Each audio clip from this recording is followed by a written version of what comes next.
Hey everyone, it's Ben Hardy here, and today we're going to be going over the 2020 Durango GT. So, as always, we're going to do a quick walk around on the Durango, then we're going to take it out to see how it drives. A big shout out and thank you to Larry H. Miller, Dodge Ram Jeep Chrysler here in Sandy, Utah for providing us with the Durango. Check out their inventory in the link below if you're in the market for a new Dodge, Ram, Jeep, or Chrysler. Under the hood here of the GT Durango, we have a naturally aspirated 3.6 liter V6 that goes through an 8-speed automatic transmission. Fuel economy is 19 around town and then 26 on the highway. Power outputs are 295 horsepower and then 260 pound-feet of torque.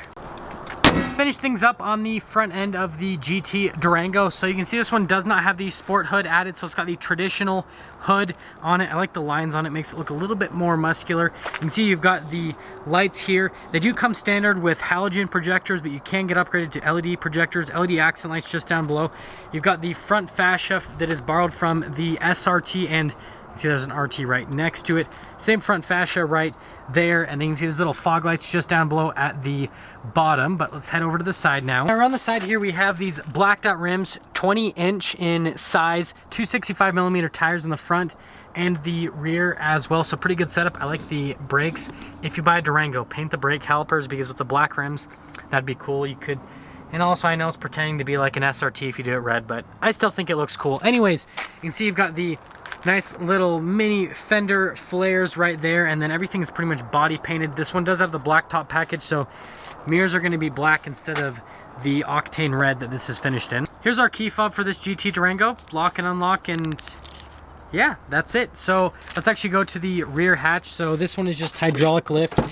So you do that and it pops right open, and a little bit of water because it was raining the other day. But anyways, you can see that the third row is folded down, tons of storage space, and there's actually a little bit of more storage space under here as well. There's a little charging station right there, and we're actually going to pull up one of the seats in the third row so that I can show that to you guys in the next part of the video. These are to like lower down the tailgate, but it doesn't make a whole lot of sense, so I always just grab here and then boom, shut. GT badging on the back. Obviously the huge light bar that's signature on the Durango says Durango. If you get a tow package, the bezel will have kind of like a bulge in it, like this RT Durango has a tow package. So you can see it has a little bulge in it. That's how you know if it has a tow package. Dual outlet exhaust with the V6, and then there's parking sensors in the rear. Now to the rear here of the GT Durango, we can look at the door panel here. So we've got some soft touch up top, kind of this like silver trim, some leather padding just down below, one of the speakers for the sound system, window control. Here are the seats. This one has the bench seat configuration. So we've got little cup holders that will pull out right here with this. You can see you've got a couple of vents there in the center, and then we've got little pockets right here. And then I left that seat folded up so you guys can kind of see the third row back here and how much space there actually is not, but at least it has a third row. One touch to lock it, and then to unlock it, just swoop down and then boom, it'll unlock. Now we can see the panel here for the front. Again, we've got that soft touch up top. Another panel right here with more leather and stitching. We've got a couple window controls right here. Another speaker for the sound system. And there's actually one up here too, which is pretty cool. Anyways, we've got the seats here for the front, full leather here in this particular GT. You can see you've got your power seat controls, lumbar control as well, which you can move up and down the seat. Got your pedal layout just down below in that area. That's for your brake.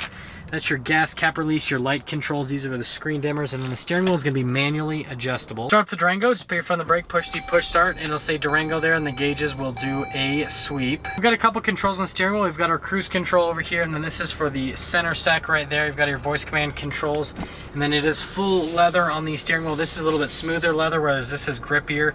Paddle shifters on the back of the steering wheel to shift the gears yourself, and then there are rocker panels where you control radio stations on this side and then volume on that side, if I'm correct. I'm pretty sure I'm correct.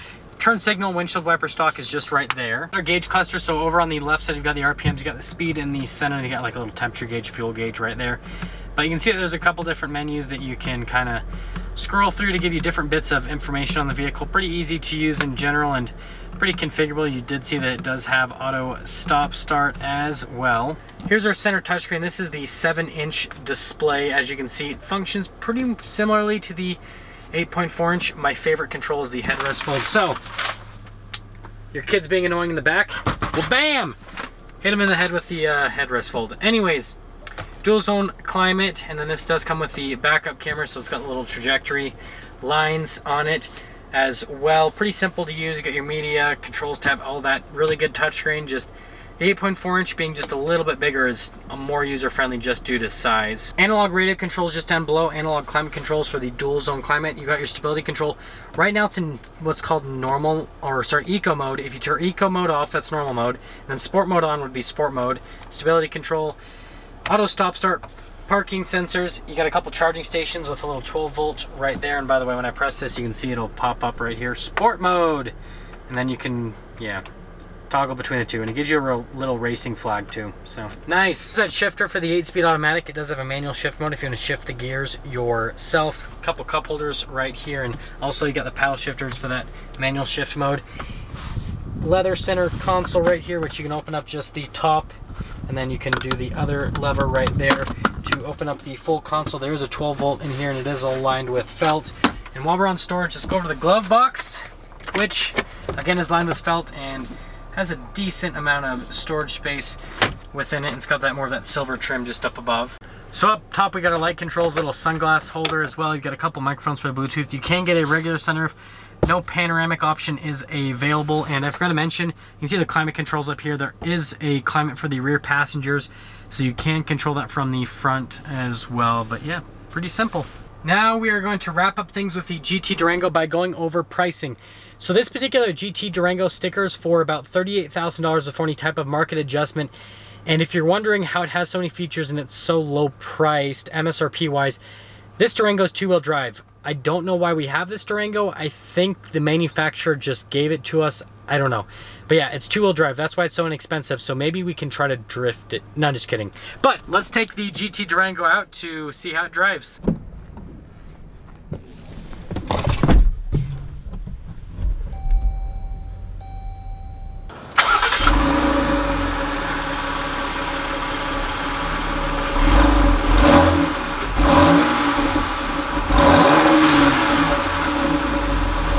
So before we set off in the GT Durango, let's talk about visibility. You can see visibility over the hood's pretty decent. The hood is a little bit higher up, but get used to it. You can see visibility through both of the mirrors, and then the rear, a bunch of very large windows, so it's pretty easy to see out of in general. And so let's fully set off. Now, fully setting off here in the GT Durango, let's talk about road noise and ride quality.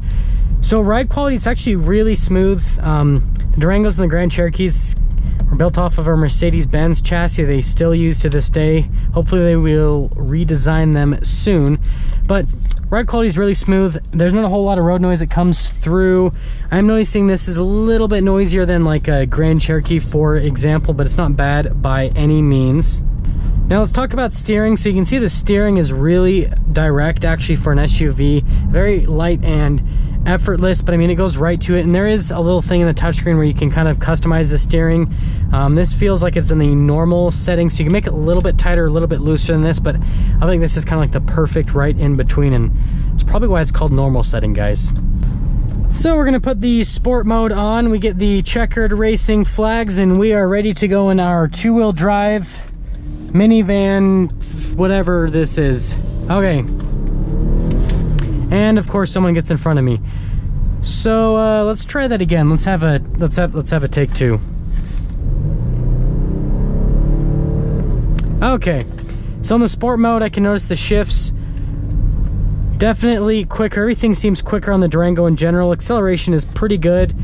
However, I always prefer the Hemis. So if I was wanting one of these, I'd probably at least get the 5.7 Hemi, but that's just me. Now to sum things up, if you are looking for an, great SUV that has really good towing capabilities, with this V6 tows 6,200 pounds, and you want something that obviously can carry around a bunch of people, because this is a 7-seater SUV, 7 seats, then the GT Durango's a great, entry-level luxury, all that kind of stuff. Obviously, I'll compare it with the RT a little bit later in the week, but yeah, I definitely think this is a really good starter. And if you don't need all the power and you want a little bit better fuel economy, that's where you're gonna get the GT over the RT. And there we have it, everyone, the 2020 Dodge Durango GT. Awesome car. I actually am gonna be doing a comparison video later in the week. with the 2020 RT Durango, so you guys can see the differences back to back. But as always, a big shout out and thank you to Larry H. Miller, Dodge Ram, Jeep, Chrysler here in Sandy, Utah for providing us with the GT Durango. Check out their inventory in the link below if you're in the market for a Dodge, Ram, Jeep, or Chrysler. If you're stopping for the first time, please subscribe, comment down below what you thought. I'll see all of you in that next video.